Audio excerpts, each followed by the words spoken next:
আসসালামু আলাইকুম। অনেক দিন পর ফিরে আসছি। প্রথমে আলু সিদ্ধ করে নেব। আলু সিদ্ধ হয়ে গেছে, পানি ঝরাতে দিয়েছি। এবার খোসা ছিলে নেব।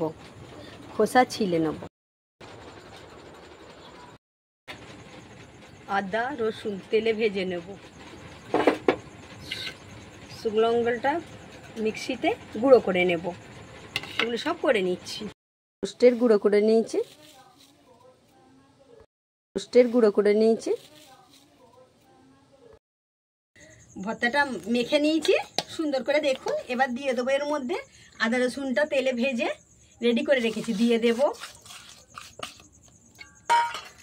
লঙ্কা, টমেটো কুচি, পেঁয়াজ কুচি, ধনে পাতা, লেবু একটা করে রেখেছি, জিরা গুঁড়ো, চিলি ফ্লেক্সটা বেশি গুঁড়ো হয়ে গেছে।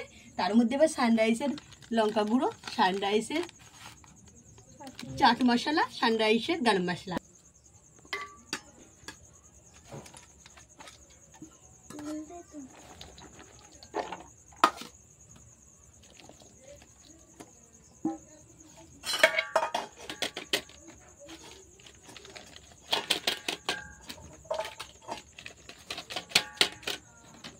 বিট লবণ দিয়ে দেবো 2 চামচ পরিমাণ মতো, পরিমাণটা দেখে নেবো। এর মধ্যে দিয়ে দেবো কর্নফ্লেক্স, দিয়ে দিচ্ছে কর্নফ্লাওয়ার 4 চামচ দিয়ে দিচ্ছি। এটা এর মধ্যে একটা লেবু চিপে দেবো, দিয়ে দেবো একটা লেবু। সুন্দর করে মেখে নেবো। 1 কাপ ময়দা নিয়ে দিয়ে দাও, half cup cornflour, half cup দিয়ে দেবো। তেল হাতে নেবো, ওরা পলিথিন পানি দিয়ে গুলে নেবো। লেচি কেটে নিচ্ছি, একটু ছোট ছোটই লেচিটা কাটবেন। এখানে সব লেচি কেটে কেটে রাখছি।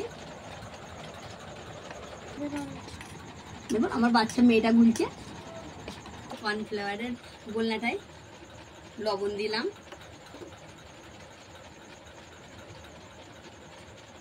গোলমরিচের গুঁড়ো,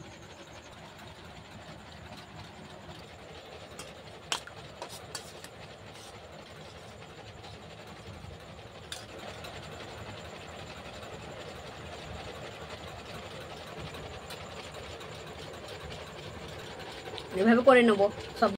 তেল গরম হয়ে গেছে, দিয়ে দেবো। আমার এগুলো তৈরি হয়ে গেছে বলগুলো। এবারে আমি লাল করে ভেজে নেব। ঠিক আছে, দিয়ে দেবো। দেখুন তেল গরম হয়ে গেছে।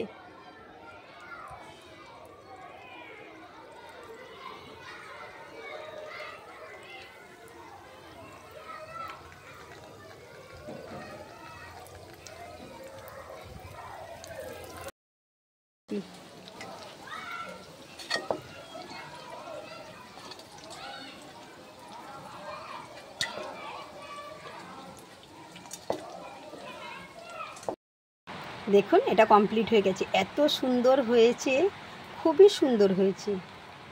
আপনারা বাড়িতে ট্রাই করে দেখবেন।